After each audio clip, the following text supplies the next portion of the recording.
नमस्कार दोस्तों क्या नीतीश कुमार इंडिया गठबंधन में वापस आ रहे हैं?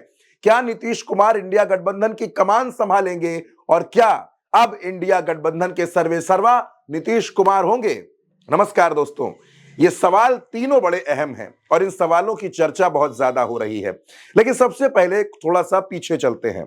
ममता बनर्जी को लेकर तमाम वकालत हो रही थी कि ममता बनर्जी को इंडिया गठबंधन की कमान मिल जाए। उसके पीछे तमाम कारण बताए जा रहे थे। ममता बनर्जी के नाम पर बहुत से लोगों ने आगे बढ़कर बोलना शुरू किया, लेकिन इस बीच कहा यह जा रहा है कि नीतीश कुमार की कांग्रेस के आला कमान से, कांग्रेस के नेताओं से गुपचुप मीटिंग हुई है और उसके बाद यह तय हुआ कि नीतीश कुमार इंडिया गठबंधन की कमान संभालने के लिए तैयार हो गए हैं।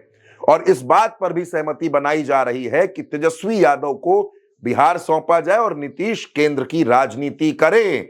तो क्या नीतीश दिल्ली में राजनीति करते हुए नजर आएंगे दोस्तों, और बिहार तेजस्वी के भरोसे होगा, तेजस्वी को दिया जाएगा? शर्त आरजेडी की तरफ से यही है कि नीतीश कुमार मुख्यमंत्री की कुर्सी के लिए तेजस्वी का समर्थन करें और खुद दिल्ली की राजनीति करें। लेकिन क्योंकि नीतीश के समर्थन से नरेंद्र मोदी की सरकार चल रही है, अगर नीतीश अलग होते हैं तो जाहिर सी बात है सरकार डगमगाएगी।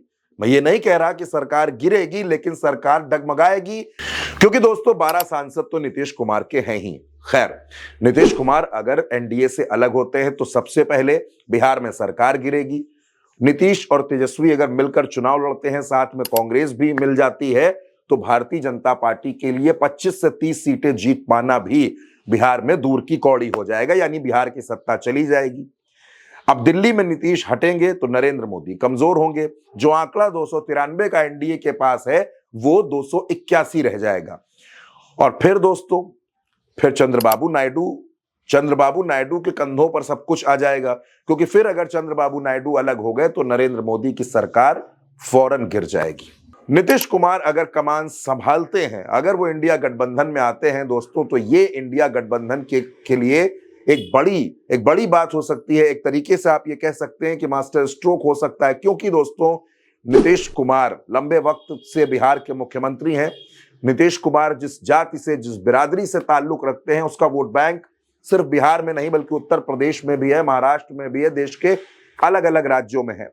और नीतीश कुमार की नजर अब दोस्तों दिल्ली की राजनीति पर भी है, क्योंकि अगर नीतीश की नजर दिल्ली की राजनीति पर ना होती तो जो पोस्टर्स हम देख रहे हैं कि प्रदेश ने पहचाना, अब देश भी पहचानेगा, और उसके बाद दिल्ली के लिए जो पोस्टर जारी किया नीतीश कुमार ने, 2030 का जो पोस्टर जारी किया, वो तीनों पोस्टर जो मैंने आपको दिखाए, उल्टा चश्मा यूसी ने लगातार दिखाए, वो ये सवाल खड़े करते हैं कि क्या नीतीश की नजर अब दिल्ली की कुर्सी पर है, दिल्ली की गद्दी पर है, और नीतीश कुमार किसी भी कीमत पर दिल्ली की गद्दी पर पहुंचना चाहते हैं और इसीलिए वो इंडिया गठबंधन की कमान संभाल सकते हैं। कई नेताओं के वो संपर्क में बताए जा रहे हैं। कहा यह भी जा रहा है कि जब वो दिल्ली आए तो उन्होंने भारतीय जनता पार्टी के नेताओं से तो मुलाकात नहीं की, लेकिन कांग्रेस के कुछ नेताओं से उनकी गुपचुप मीटिंग हुई है। और नीतीश कुमार खरमास खत्म होते ही 15 या 16 जनवरी के आसपास कोई बड़ी घोषणा कर सकते हैं, बड़ा ऐलान कर सकते हैं।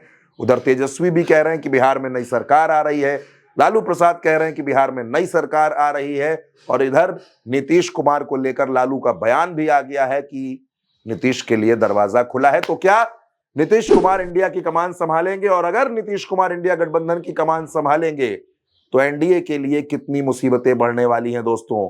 फिलहाल इस खबर में मेरे साथ इतना ही। आप अपनी राय हमें कमेंट बॉक्स में जरूर बताइएगा।